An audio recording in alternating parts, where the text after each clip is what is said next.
Y'all, welcome back to my channel where we discuss all things cleaning. So here's ways that I find my clients. I found a whole lot of clients on Turnover B&B. It is an app that you can download to your phone, and you can find a whole lot of Airbnb clients on this app. Very, very lucrative. Next is Evolve.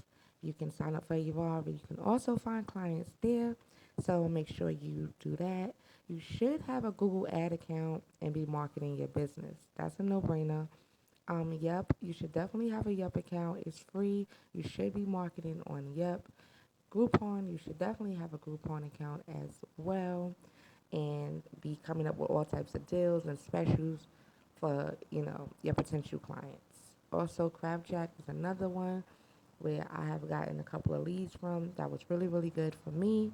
So make sure you sign up with Crabjack and Nextdoor.